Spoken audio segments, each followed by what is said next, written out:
At ito na nga mga kit-size na luto na, and then ito na din yung kanin. Ito mga kit-size, akala ko yung fried chicken. Sausage pala to, tapos may buto siya, oh. Buto ng manok. Sarap. Ayan nga mga kit-size, pagkatid ko kay Manting, bumili na ako ng gulay at saka itong sausage. Nagluluto ako kasi nagluto na ako ng kanin bago ako bumaba. Ayan nga mga kit-size, yung labahin ko. Tapos na din, sasampay na lang natin. Frozen na din to eh, ano ko para magluto na tayo, kain tayo ng kanin. Nagluto na din pala ako ito ng kanin kanina bago ko nihatid si Manteng. Dahil naka-frozen to, so ilagay natin dito para ano siya ba? Ito natin iluto. Kaysa yung mag-isa ako, so hatiin ko ito mga kitis kasi hindi ko maubos kapag ang dami. Okay natin ilalagay ito dun sa rest para bukas ulit. Kasi pag gabi, minsan pupunta kami kay Lola. Pag tanghali lang talaga problema, walang pagkain. Tapos sa umaga, bumibili na din ako ng tinapay ko. Kaysa wala kang makain, bumibili na din ako ng sarili ko. Hindi naman ako allowance, pero hindi din kasi kumakain sila amin. Sanay silang hindi kumain, kaya ako, hindi ako sanay. Bili na lang ako. Gutom ba?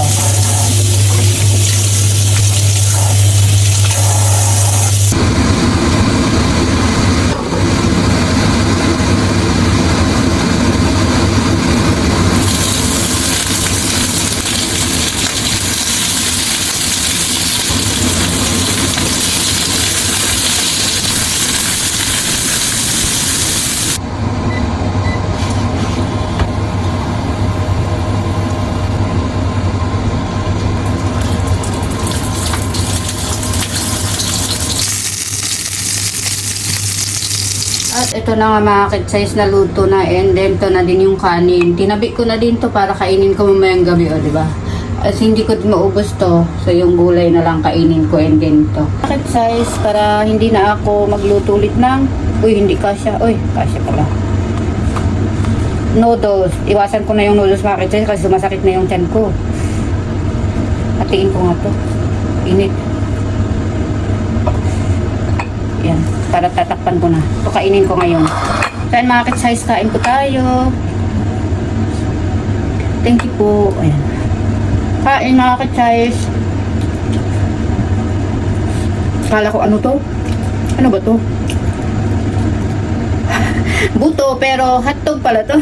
Sausage na may buto ng sinobera nila na buto. Style lang pala.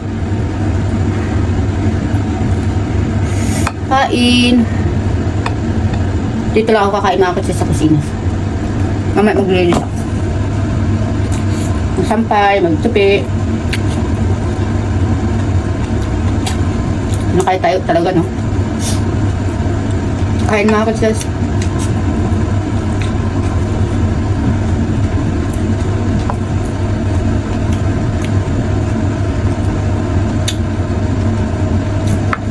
Pag sa abroad ka talaga matuto kang kumain na mag-isa, matuto kang kumain na umiiyak, pero hindi tayo iyak ngayon. Lalo na kapag first timer ka, grabe naalala ko nung first timer ako, umiiyak ako habang makain ako tapos tumutulo na lang yung luha sa mata ko. Bakit kaya? Gusto ko na umuwi. Pagtingin ko wala pa ng aeroplano. Kaya paano ako makakauwi sa Pilipinas? Malaysia pa ako nun eh. Tandang-tanda pa.